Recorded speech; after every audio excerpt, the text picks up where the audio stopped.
Well, I was browsing my good friend Raw Meat Cowboy's website, Go Nintendo, and I found this interesting article. Now, this person has this article called Our Nintendo Christmas, and I'm going to read it to you. What you are about to read is true. The names have not been changed because no one involved in this story is innocent, and it's all on videotape. I asked my husband and each of our sons which Christmas stands out the most in their minds, and each of them had two, which were the same.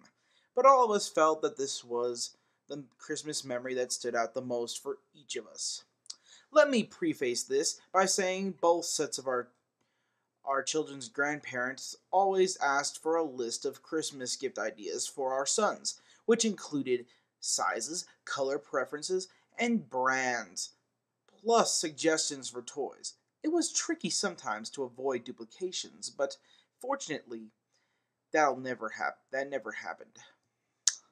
One Christmas in the late 1980s, my in-laws didn't ask for a list, which we thought was odd, but we figured that they had asked the boys what they wanted on a visit to the farm, or knew the sizes and would get them another beautiful sweater, a collector belt buckle, a toy, and some folding green stuff.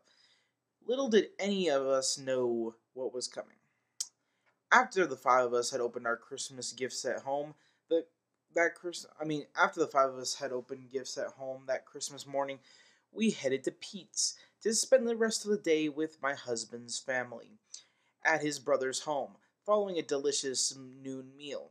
We sat in a big circle around the room and opened gifts.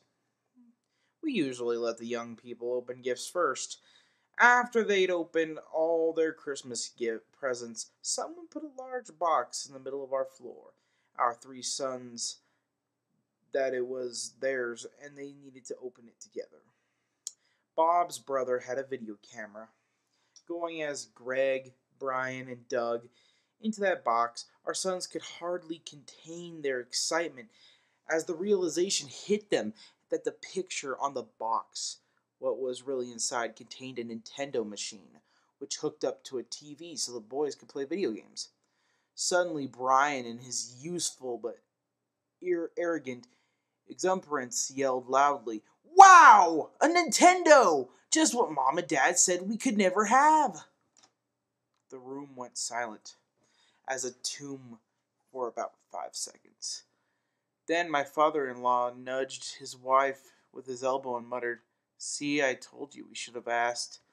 I erupted into tears, but tried to hide them. My husband was tight-lipped and silent, remained silent. My sister-in-law, who had given the Nintendo idea to our in-laws, sat shaking her head in shock. The camera kept rolling. We all tried to make the best of it, quickly handing our gifts to the adults to let them open their Christmas presents. But needless to say, things were strained and uncomfortable for the rest of the day. For the next couple of weeks, my husband and I kept had some rather heated discussions about the Nintendo. I wanted to return it. My husband felt it needed to be kept. Finally, after much prayer, I realized that the spirit with which the gift was given was done in love, which was given done in love, and with a desire to surprise, not to undermine our parental authority, we kept the Nintendo. It took 3 long months, during which our sons never asked when it was going to happen. But before the Nintendo was finally installed, it came with lots of rules. Piano and musical instruments were to be practiced first. Homework had to be done, and if grades fell, the Nintendo would be removed. With all due respect, December 7th, 1941, Pearl Harbor. I will always call the Nintendo Christmas our own personal day of infamy.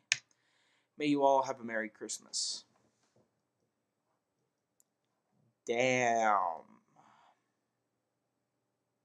That's all I gotta say.